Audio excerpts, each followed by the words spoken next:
Hi అమ్మ నాన్నలు. పిల్లలు స్కూల్లో స్టేజ్ మీద భయపడకుండా స్పీచ్ చెప్పాలని మనం అందరం అనుకుంటూ ఉంటాం. ఈ వీడియో కొంచెం పెద్దదైనా చివరి దాకా చూడండి. మా ఇంట్లో మేము పాటించే పద్ధతి అంతా నేను డీటెయిల్గా చెప్పాను. 2-3 వారాల ముందు వాయుని స్కూల్ నుండి తీసుకొచ్చేటప్పుడు, నాన్న రెయిన్బో డే కోసం మా మేడం ఏదైనా స్పీచ్ నేర్చుకో అని చెప్పారు అని అన్నాడు.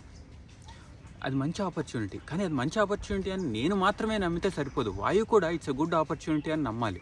సో నేనేమన్నానంటే, సూపర్ రా వాయు, అయితే మళ్ళీ మైక్ పట్టుకుని స్పీచ్ చెప్పచ్చు అనమాట అని ఉత్సాహంగా అన్నాను.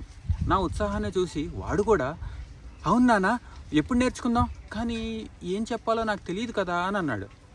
ఏముంది నాన్న, నువ్వు నేను కలిసి మనం స్పీచ్ రాసుకుందాం, నువ్వు నేను అమ్మ అన్నయ్య కలిసి మనం అందరం కలిసి నేర్చుకుందాం అని చెప్పి అదొక ఫ్యామిలీ యాక్టివిటీ లాగా అందరం కలిసి చేసే పనిలాగా వాడికి చెప్పాను. సో ఇప్పుడు స్పీచ్ రాయాలి. స్పీచ్ అంటే ఏది పడితే అది రాయకూడదు. పిల్లలు they spend a lot of time and effort learning it. So it should be fun and meaningful. And అందులో వాడే వొకాబులరీ వాళ్ళు డైలీ యూజ్ చేసేలాగా కూడా ఉండాలి. సో వాడిని అడిగాను, అసలు నీకు రెయిన్బో ఎక్కడ కనిపిస్తుంది అని. స్కైలో అన్నాడు. స్కైలో ఎప్పుడు వస్తుంది అని అడిగాను. సన్ ఉన్నప్పుడు స్కైలో వర్షం వచ్చిందనుకో అప్పుడు రెయిన్బో వస్తుంది అన్నాడు. వావ్ రావు, నువ్వు భలే చెప్పావు, నీకెలా తెలుసు అని అడిగాను. మా మేడం చెప్పారు అన్నాడు.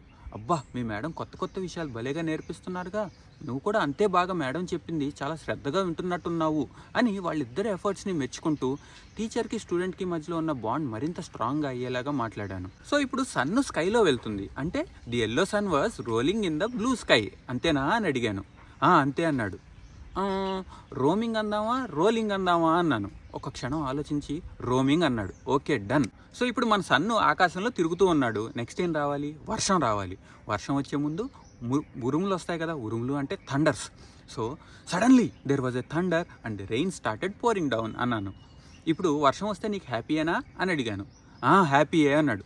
So A I went out to play in the rain అన్నాను. ఇప్పుడు బయటికి వెళ్ళావు, నీకు రెయిన్బో ఎక్కడ కనిపిస్తుంది అంటే పైన అన్నాడు. సో పైకి చూడు అన్నా. పైకి చూశాడు. అంటే I looked up and there was a rainbow అన్నాను. ఇదే వాడి స్పీచ్ అయ్యింది.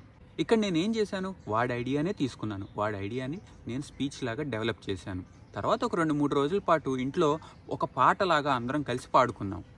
And here is the result. Good morning everyone. My name is Vayu. I am studying LKG year section. The yellow sun was zooming in the blue sky. Suddenly there was a thunder and the rain started pouring down. Yeah. I went out to play in the rain. I looked up and there was a rainbow.